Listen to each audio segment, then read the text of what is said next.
કાયમી શિક્ષક બાબતે અને કમ્પ્યુટર શિક્ષકની ભરતી બાબતે સ્વર્ણિમ સંકુલ ખાતે Hey there. Subscribe to my channel and also press this bell icon.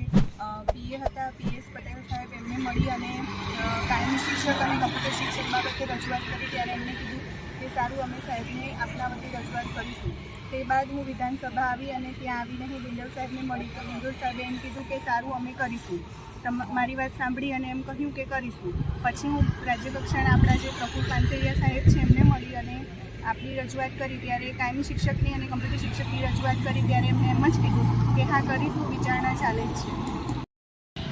મિત્રો, આપણે જ્યારે પણ રજૂઆત કરવા આવીએ છીએ ને કાયમી શિક્ષક બાબતે હોય કે કમ્પ્યુટર ટીચર બાબતે હોય કે માધ્યમિક શિક્ષક બાબતે હોય કે વ્યાયામ ટીચર કે સંગીત ટીચર કંઈ પણ હોય ત્યારે આપણને એક જ જવાબ મળે છે. કોઈ પણ મંત્રી હોય એ આપણને એમ જ કહે છે કે હા કરીશું, હા થશે, હા વિચારણા ચાલુ છે. આવો જવાબ આપણે ક્યાં સુધી સાંભળશું? આપણને ભરતી કેલેન્ડર જોઈએ છે. ભરતી ક્યારે કરશે, કેટલી કરશે એ માહિતી જોઈએ છે અને એ પ્રમાણેની રજૂઆત કરવાની છે. મિત્રો, આવો જે પણ લડાઈ લડે છે લડાઈ લડીએ છીએ આપણે બધાને સપોર્ટ કરો અને એકવાર ઘરની બહાર નીકળો અને આપણે કાયમી શિક્ષકની ભરતી લાવીને